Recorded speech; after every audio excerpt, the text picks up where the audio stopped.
Il est 23h, vous suivez la dernière édition du journal, les principaux titres. Début des inscriptions pour les tout-petits du préscolaire et du CP1 dans toutes les écoles publiques du pays. Ces inscriptions à coût zéro sont le fruit de la politique d'accès universel à l'éducation prônée par l'État ivoirien.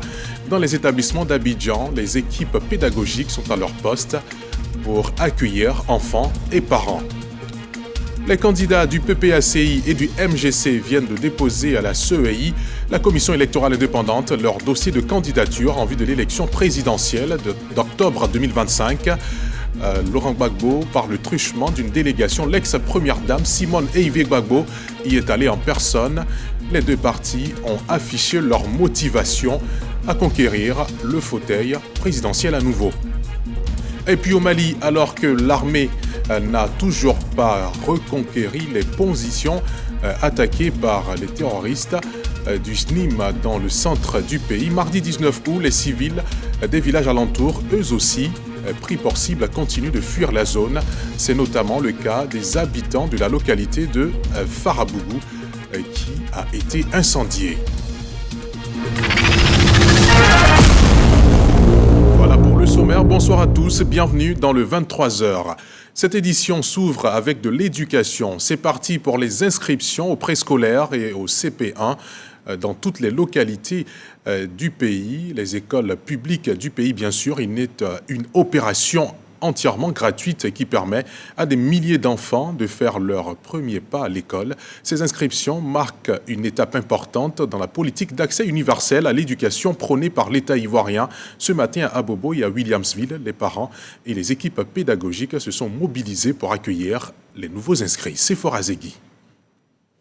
Extrait d'acte de naissance en mai. À l'école primaire publique Abobo Klouetchabad, ils sont nombreux, parents et enfants, à répondre à l'appel. Dès l'ouverture des bureaux d'inscription, les files se sont constituées dans la cour. Je suis venue inscrire mon enfant en classe de CP1. Vraiment, je suis venue, l'école est gratuite. Ça nous a beaucoup plu. Depuis 2005, mes enfants fréquentent ici parce que je suis dans le quartier. Donc, c'est le 6e qui est là, qui fréquente à bas d'ici. Donc, CP1, c'est gratuit parce que quand je viens, vraiment, je ne paye rien. Et c'est comme ça, et tous ont commencé ici. D'autres même ont le BTS maintenant. Ici, une vingtaine d'inscriptions ont déjà été enregistrées pour cette matinée. Il y a eu assez d'engouement aujourd'hui. Les parents sont sortis nombreux pour venir inscrire les enfants au CP1. Voilà. En tout cas, tout se passe bien.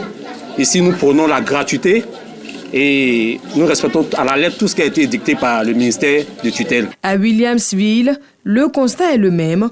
Directeurs et enseignants sont mobilisés pour accueillir les nouveaux inscrits et accompagner les parents dans la procédure. Les parents viennent, ce qu'on nous demande, c'est qu'on nous demande un extrait. Un extrait, on prend l'âge, c'est de 6 ans, 7 ans, 8 ans, 9 ans pour le CP1. Et la maternelle, 3 ans, 4 ans, 5 ans pour la maternelle. Nous, on prend tout. Si l'enfant est à l'âge d'aller à l'école, si l'enfant n'a pas d'extrait, on l'enregistre. On donne la chance à tous les enfants de pouvoir aller à l'école. Voilà. Une opération qui se veut simple et surtout gratuite, comme le rappelle l'administration scolaire à travers la visite du DELC, directeur des écoles, lycées et collèges sur le terrain. Un signal fort pour rappeler l'engagement de l'État en faveur de l'éducation de base. Je voudrais donc profiter de l'occasion pour inviter les parents d'élèves à ne pas attendre le jour de la rentrée scolaire pour faire inscrire leurs enfants. Il y a une période qui est prescrite, aujourd'hui lundi 25 août jusqu'au 5 septembre. Aujourd'hui, avec la politique de scolarisation obligatoire qui vise à garantir une éducation de qualité à tous les enfants de Côte d'Ivoire et surtout favoriser l'égalité des chances, le parent doit saisir donc cette occasion pour venir inscrire son enfant. L'inscription est gratuite. Les inscriptions au préscolaire et au CP1 se poursuivent dans tout le pays jusqu'au 5 septembre prochain. Les parents sont donc invités à se rendre sans tarder dans les établissements pour inscrire leurs enfants. Ils sont aussi priés de signaler tout abus au 99 91, le numéro vert du ministère de l'Éducation nationale et de l'alphabétisation. Je vous invite à suivre le rendu de ce communiqué émanant du ministère de l'Éducation nationale et de l'alphabétisation proposé par Souleymane Donissongou. Le ministre de l'Éducation nationale et de l'alphabétisation porte à la connaissance de la communauté éducative et particulièrement des parents d'élèves que les inscriptions au préscolaire et au CP1 au titre de l'année scolaire 2025-2026 se dérouleront sur toute l'étendue du territoire national du lundi 25 août au vendredi 5 septembre 2025 de 7h30 à 16h30. Les inscriptions au préscolaire concernent les enfants âgés de 3 à 5 ans pour les écoles ayant les petites, moyennes et grandes sections, 4 à 5 ans pour les centres préscolaires communautaires, CPC, et les écoles ayant la moyenne et la grande section, 5 ans pour les classes uniques des grandes sections ou classes des pré-primaires rattachées aux écoles primaires. Pour le CP1, les inscriptions concernent les enfants âgés de 6 à 9 ans. La priorité est accordée aux enfants de 6 ans au 31 décembre 2025. Les inscriptions au préscolaire et au CP1 dans une école publique sont sans frais et se font sur présentation ou non d'un extrait de naissance ou d'un document de naissance. Les parents de l'élève recruté sans extrait de naissance disposent d'1 an pour le fournir à la direction de l'école. Bonne rentrée scolaire 2025-2026 à tous les enfants de Côte d'Ivoire. Pour évoquer la présidentielle 2025, une délégation conduite par le vice-président du PPACI s'est rendue ce lundi à la commission électorale indépendante pour procéder au dépôt du dossier du candidat Laurent Gbagbo. Le Parti des peuples africains de Côte d'Ivoire a exprimé ses motivations à la presse. Sidonie Davila y représentait la RTI. À la veille de la clôture des dépôts de candidature, Laurent Gbagbo, du Parti des peuples africains de Côte d'Ivoire, officialise sa participation à la présidentielle de 2025. La délégation venue porter la candidature de l'ex-président ivoirien à la CEI est conduite par le président exécutif du PPACI. Dano Guégué réaffirme l'engagement à l'élection présidentielle du candidat de son parti, PPACI. Ça prouve que Laurent Gbagbo compte beaucoup pour les Ivoiriens. Les citoyens choisissent de la transparence totale, de l'inclusivité de la réunion, de la candidature, de la rigueur et de la crédibilité, et surtout de la paix. Ce dépôt de dossier de candidature est depuis sa création le tout premier du PPACI à une élection présidentielle en Côte d'Ivoire. Bien avant le PPACI, ce dimanche soir, l'ex-première dame Simone Eivé Gbagbo a déposé aussi sa candidature à la commission électorale indépendante à Cocody. C'était en présence de notre reporter Dangui Dangui. Dépôt des dossiers de candidature pour l'élection présidentielle d'octobre prochain. 3 candidats, parmi lesquels Mme Simone Eivé, ex-première dame, ont déposé leur candidature ce dimanche en fin de journée à la commission électorale indépendante SEI à Cocody. Tous les 3 candidats ont tour à tour appelé à une élection apaisée. Pour ces élections, il faut donner de la confiance aux Ivoiriens. La Côte d'Ivoire doit aller de l'avant et nous devons connaître une élection apaisée. Nous voulons la paix pour tous. Nous voulons la paix en Côte d'Ivoire. Je voudrais demander à tous ceux qui m'ont soutenu de s'unir pour la paix en Côte d'Ivoire et s'engager pour une Côte d'Ivoire nouvelle, stable. Pour la suite, je souhaite pour mon pays que nous ayons des élections extrêmement justes, des élections bien inclusives et des élections qui vont permettre à celui qui obtient le plus de voix des électeurs ivoiriens de remporter ces élections-là. Rappelons que la date limite de dépôt de candidature pour l'élection présidentielle est prévue pour le mardi 26 août prochain. L'élection présidentielle aura lieu le 25 octobre 2025. Le siège de la commission électorale indépendante à Abidjan ne désemplit pas. Une pluie de candidatures majoritairement issues de la société civile et de mouvements indépendants a été enregistrée ces derniers jours. Entre visages familiers et nouveaux venus, tous aspirent à incarner l'alternative d'une élection aux enjeux cruciaux pour l'avenir politique de la Côte d'Ivoire. Brouillapo, Sidonie Davila, Zakaria Traoré. 6 figures connues ou moins connus à se lancer dans la course pour la présidentielle d'octobre 2025. Nous voulons, à travers cette candidature historique, lancer un message, dire à nos devanciers que nous voulons le pouvoir parce que nous sommes prêts. Je fais confiance à cette CEI capable de diriger cette élection. Chacun avec ses ambitions et ses motivations, ils ont franchi les portes de la commission électorale indépendante pour déposer leur dossier de candidature. Je demande à tous, Ivoiriens, politiciens, tous doivent s'unir pour que nous regardions tous dans la même direction. Ma candidature n'est pas contre une génération ni contre un camp. Elle est pour rassembler, pour bâtir un pont entre ceux qui ont construit hier et ceux qui porteront demain. On attend tous l'ouverture des campagnes pour se prononcer largement.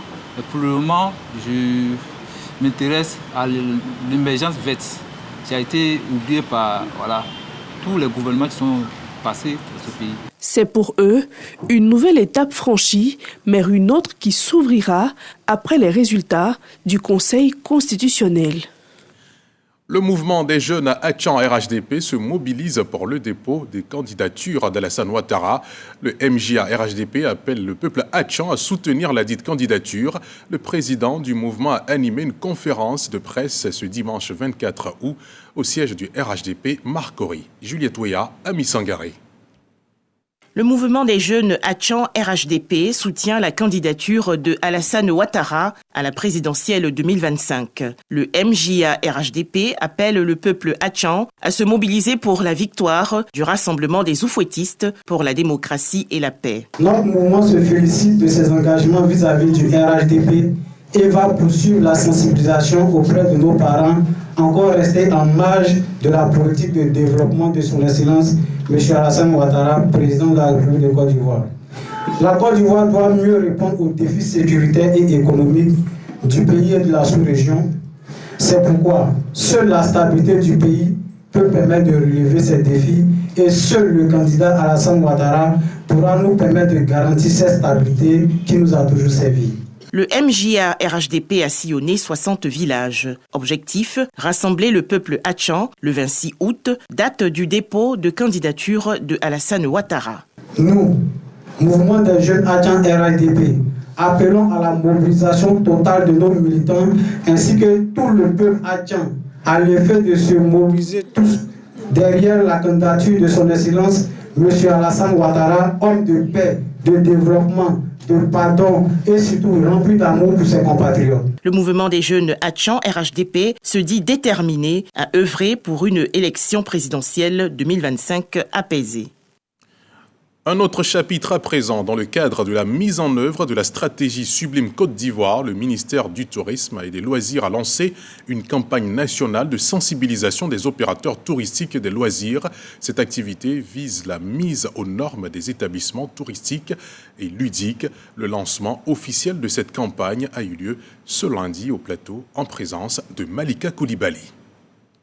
Informer et sensibiliser les acteurs du tourisme sur leurs obligations légales, mais surtout promouvoir le civisme fiscal à travers le paiement des taxes touristiques et de loisirs. C'est l'objectif principal de la campagne nationale de sensibilisation lancée par le ministère du Tourisme et des Loisirs. Ce rendez-vous a permis de rappeler l'importance de la mise aux normes des établissements, un gage de qualité, de sécurité et d'attractivité. Andy Léal, représentant le ministre des tutelles, a invité les opérateurs à se conformer aux exigences réglementaires, notamment en matière de fiscalité. Cette initiative n'est pas une opération de sanction, mais un cadre de concertation et d'accompagnement.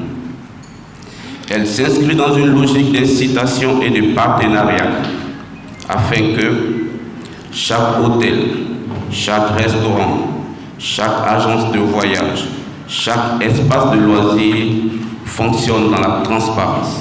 Cette rencontre témoigne de notre volonté commune de bâtir un secteur du tourisme et des loisirs moderne, compétitif et durable au cœur de la stratégie Sublime Côte d'Ivoire. Le président de la fêtière des professionnels du secteur salue une démarche nécessaire et bénéfique. Pour nous, c'est important, la normalisation. C'est l'un des moyens clés pour bonifier un peu notre clientèle. Environ 300 opérateurs touristiques et de loisirs ont pris part à ce lancement, rythmé par des panels d'experts et des échanges directs avec l'administration. La campagne s'étendra dans les prochains jours à Korogo, Bouaké, Yamoussoukro, Man, Abangourou et Grand Massam. Dans le centre de la Côte d'Ivoire, c'est la poterie qui a révélé ce village de la commune de Bouaké, dans la région d'Ugbeke.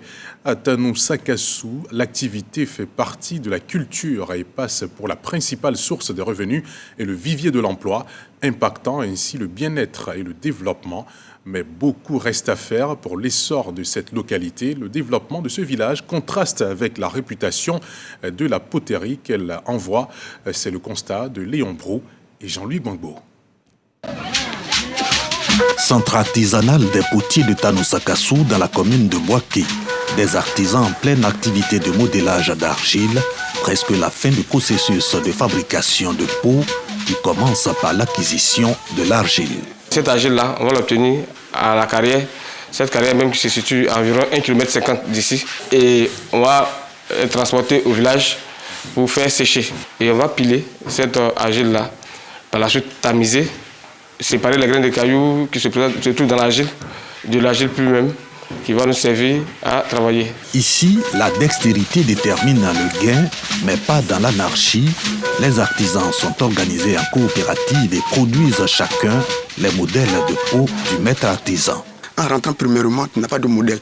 Il faudrait que tu aies un grand patron, tu te donnes ces modèles, pour que tu ne peux pas faire modèle de l'autre patron. On organise le travail ainsi pour que la production soit diversifiée. Alors, si on devait reproduire tous la même chose, finalement, on aura des pots qui ressembleraient tous. Alors le visiteur qui arrive, il ne pourra même pas prouver pour son compte et ça ne fera pas bonne affaire. Et difficulté d'écoulement des produits, mais aussi pénibilité du travail, insuffisance de formation, exiguïté du centre artisanal de la poterie offert par l'État. On aurait souhaité que l'État nous soutienne en nous donnant quelquefois la possibilité à ces artisans que nous sommes de faire un tour aussi vers l'extérieur, voir un peu la manière de travailler des autres et puis essayer aussi d'améliorer nous aussi nos conditions de travail ici, nos manières de travailler aussi. La poterie qui vraiment fait venir toutes les nations du monde. Et au niveau de la poterie, il y a des choses qui manquent. Actuellement, la formation se fait d'une manière plus ou moins traditionnelle. On aurait souhaité avoir un grand centre de formation. À Tanou-Sakassou, la poterie reste en effet le vivier de l'emploi jeune et l'activité économique de tradition. Depuis la tradition, les femmes font la poterie. Donc les vieilles faisaient la poterie. Donc on a notre sœur qui est Kwaya, qui a commencé à faire les pots un peu modernes. Et puis il y a un monsieur qui s'appelle Tanou Kwame, qui est chauffeur au ministère du Tourisme, qui a vu les pots et il a présenté ça au niveau d'Abidjan. Donc c'est par là que les gens ont commencé à connaître cette poterie à Tanou-Sakassou. Réputé pour sa poterie, mais Tanou-Sakassou seulement équipé d'électricité, d'un centre de santé, d'une école primaire. Les populations ont commencé. Madame Essi Amara, qui est fille de Tanou-Sakassou, dont elle a sollicité son aide avec l'aide de son mari. Ils ont achevé l'école. Le développement continue et nous en avons plus ou moins fait. Il en reste beaucoup. Surtout les logements des fonctionnaires affectés à Tanou-Sakassou. Le lotissement est fait, mais il n'y a pas de voie d'accès au lot. Eu égard à l'état de la route, l'évacuation des produits est difficile. Encore beaucoup à donner à Tanou-Sakassou pour aligner le développement de ce village à la réputation que lui confère sa poterie. On parle à présent de coopération entre la Côte d'Ivoire et la Chine. Vieille de 42 ans, elle se consolide de jour en jour. Le district autonome d'Abidjan vient de signer 2 protocoles d'accord avec la ville de Ningbo dans la République populaire de Chine. Les parties signataires s'engagent ainsi à ouvrir davantage au marché chinois l'accès aux produits agricoles ivoiriens. Walter Amadou Ouattara. À travers ces signatures, c'est désormais officiel. L'accès au marché chinois des produits agricoles ivoiriens, tels que le cacao, la noix de cajou et le caoutchouc naturel. L'accord cadre prend aussi en compte la formation des jeunes et le transfert de compétences dans la mécanisation agricole ainsi que dans l'innovation. Cette volonté du district autonome d'Abidjan s'inscrit dans le principe d'égalité et de bénéfices mutuels. Le ministre-gouverneur, Dr Ibrahima Cissé Bakongo, a organisé le forum Investi en Côte d'Ivoire. Donc tous les opérateurs étaient conviés et nous avons la chance d'avoir les Chinois qui sont dans plusieurs domaines. D'ailleurs, il y a des jeunes qui sont allés se faire former chez eux et ils font venir des enseignants pour pouvoir donner la formation ici en Côte d'Ivoire. Pour la partie chinoise, c'est un exemple concret de coopération décentralisée qui vient renforcer l'amitié historique entre la Côte d'Ivoire et la République populaire de Chine. Nous espérons à travers ces échanges promouvoir la production déjà agricole, la transformation agricole, ainsi que les échanges des produits agricoles entre les 2 pays. Donc nous espérons avoir des résultats très fructueux à travers ces coopérations. Bientôt, une délégation du district autonome d'Abidjan se rendra à Ningbo, au nord-est de la province de Zhejiang, en République populaire de Chine, afin de voir de plus près le développement annoncé de cette ville. Avec un port qui occupe la 3e place mondiale en termes de conteneurs, Ningbo se classe au 11e rang de la ville économique la plus compétitive de Chine. On prend la direction du centre du pays, dans le département de Thiébissou. La localité a vibré du 7 au 11 août au rythme du Tchentan Festival. Cette 9e édition a drainé du beau monde dans la tribu Bomi. Plusieurs cadres du Grand Centre ont promis de contribuer au développement de l'activité qu'est le pagne tissé pour soutenir le développement de la Côte d'Ivoire. Victorine Yaoyoboué.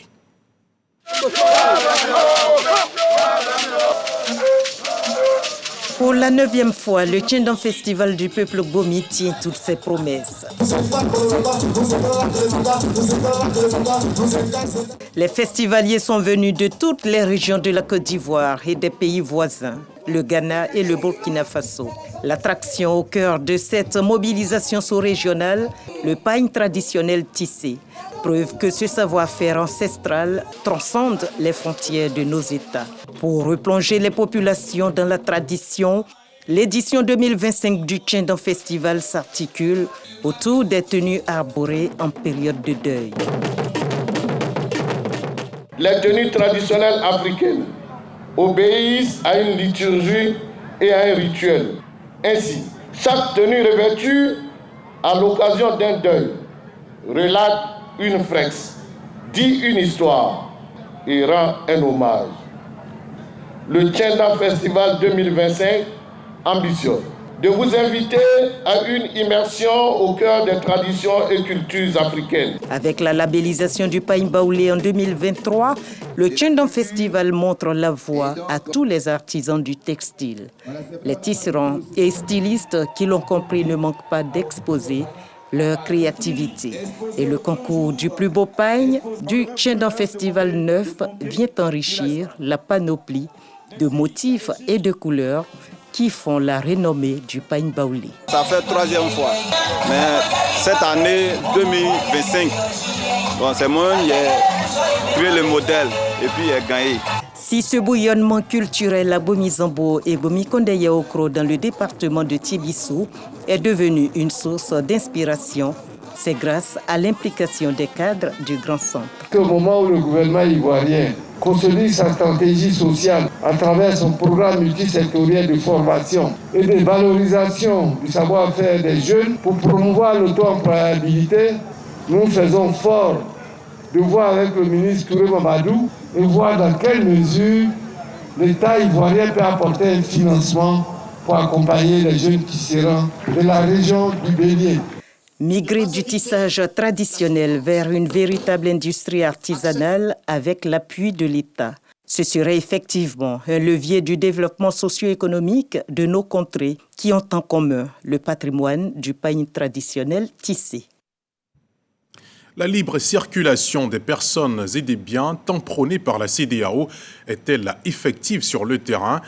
Pour en savoir et en avoir le cœur net, une mission du Parlement de l'organisation s'est rendue récemment au poste frontière de Noé-Elibou, qui relie la Côte d'Ivoire au Ghana. Cette mission de contrôle a effectué le circuit soumis à chaque passager avant de s'entretenir avec les différentes entités chargées de la gestion de ce poste frontalier. Mahama Traoré et Adama Kéré. Poste frontière de Noé, l'un des principaux points de passage entre la Côte d'Ivoire et le Ghana. Ici, transitent en moyenne 1000 personnes par jour selon les services d'immigration, un flux géré de manière biométrique par le commissariat de police mixte de Noé avec toutes les normes de sécurité qui s'imposent. Noé, c'est aussi un important trafic de marchandises entre la Côte d'Ivoire et les pays voisins de l'Afrique de l'Ouest. À la frontière, ça prend trop du temps avant qu'on traverse. Donc, des fois, tu arrêtes ici jusqu'à la frontière va fermer. Tu ne vas pas savoir où dormir. Ici en Côte d'Ivoire, ça va. Mais souvent, quand on va devant là-bas, ça nous fatigue un peu. Il y a un peu de tracasser sur la route, beaucoup de barrages sur la route, qui nous fatigue un peu. C'est qu'on constate beaucoup, il y a les camions qui subissent des transformations. C'est-à-dire, s'il était 10 roues, il s'allonge pour devenir 18 roues. Bon, alors que la capacité du moteur ne change pas. Donc, ça fait que, alors que sur nos routes, il y a beaucoup de pentes. Il y a trop de reculades. Et vraiment, les chauffeurs sont mis en danger, y compris les marchandises. Sans compter tout le dommage que ça cause même au bitume. Pour justement endiguer ce phénomène de surcharge des poids lourds sur l'axe Abidjan-Noé, un dispositif de PES-SIE a été installé depuis 3 ans. Le Fonds d'entretien routier FER dit actuellement mener des négociations avec l'Office ivoirien des chargeurs afin de définir les modalités d'exploitation de ce dispositif et le rendre opérationnel d'ici la fin de l'année. Une situation présentée à la délégation du Parlement de la CEDEAO, venue en immersion au poste aux frontières de Noé. Comme des passagers ordinaires, les parlementaires font le circuit des contrôles d'identité et sanitaires, puis s'entretiennent avec les différentes entités sur cet espace, notamment la police, les douanes et les transporteurs. La démarche est similaire au poste aux frontières d'Elibou dans la partie ghanéenne. La mission d'information parlementaire tient ainsi à s'assurer de l'effectivité des dispositifs de libre circulation des personnes et des biens, comme voulu par la CEDEAO. Nous allons faire le rapport en plénière devant tous les députés des 12 pays de la CEDEAO. Après quoi, il y aura des recommandations du Parlement qui vont remonter à la commission de la CEDEAO, qui à son tour va les transmettre à la conférence des chefs d'État pour que des décisions idoines soient prises pour améliorer la libre circulation des personnes et des biens. Le poste aux frontières juxtaposé de Noé-Elibou fait partie de l'important corridor Abidjan-Lagos, long de plus de 1000 km et qui relie 5 pays de l'Afrique de l'Ouest que sont la Côte d'Ivoire, le Ghana, le Togo, le Bénin et le Nigeria. L'on termine cette édition avec l'actu inter en bref qui nous mène au Mali, au Sénégal, puis enfin à Gaza. Commentaire assuré par Souleymane Donisongo.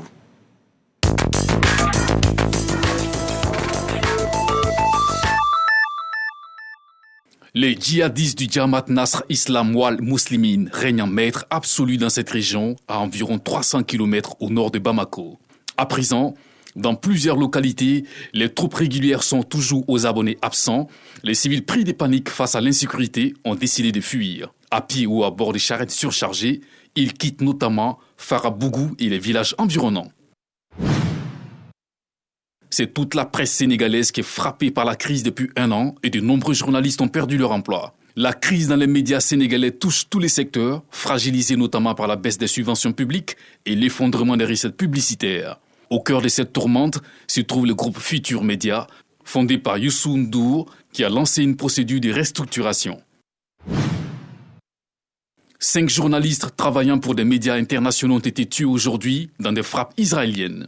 Des frappes qui se sont abattues sur un hôpital du sud de la bande de Gaza, faisant au total 20 morts, dont plusieurs personnes blessées, prises en charge à l'hôpital selon la défense civile du territoire palestinien.